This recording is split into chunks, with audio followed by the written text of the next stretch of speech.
Nobody noticed the silence at first.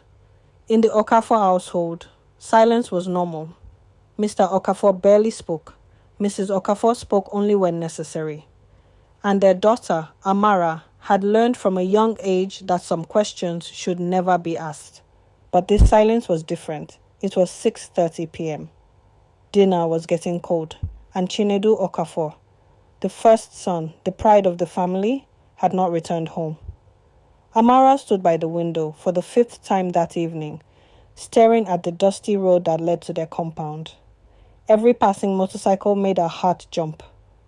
"He should be home by now," she whispered. Her mother said nothing. She only stirred the soup slowly as if delaying something she did not want to face. Her father checked the time once, then sat back down. No panic, no questions, just silence. By 9 p.m., Amara could no longer hold it in. "Daddy, should we call him?" Her father raised his eyes slowly. The look he gave her made her chest tighten. "No," he said. "Sit her down." That was the moment Amara knew something was wrong. Chinedu had never stayed out without calling. Never. Not once. At exactly 11:47 p.m., the phone rang. Everyone froze. Mrs. Okafor's spoon fell into the pot. Amara rushed for the phone, but her father grabbed it first. "Hello?" he said. Silence. Then a voice, low, unfamiliar and cold. "Stop looking for him, if you want peace." The line went dead. Amara felt her knees give way. Her mother began to cry, quietly, the way women cry when they already know the truth.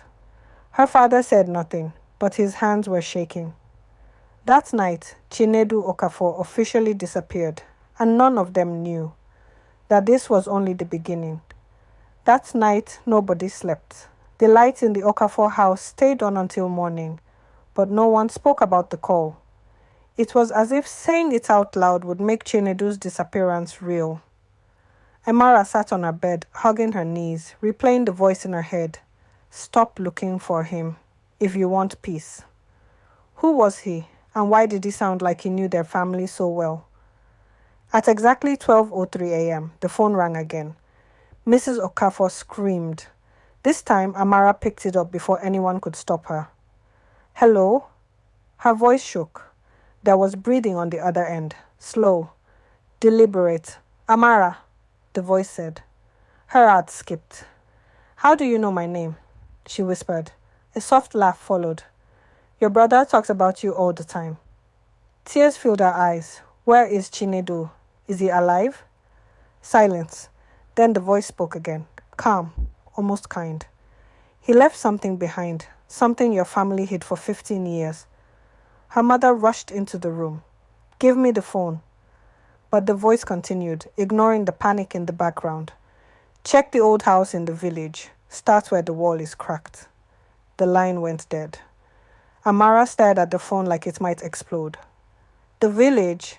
she asked. "What old house?" Her parents exchanged a look so heavy, it made a stomach turn. Her father finally stood up.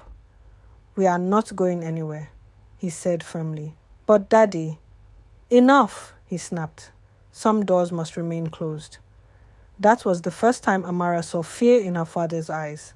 Not anger, not authority, fear. At dawn, while her parents slept from exhaustion, Amara packed a small bag. If her parents would not speak, she would listen to the silence herself, because whatever Chinedu had discovered had scared someone enough to make him disappear, and she was no longer willing to pretend nothing was wrong. As she stepped out of the house, her phone buzzed with a new message. "Unknown number. If you go alone, you may survive." Amara froze.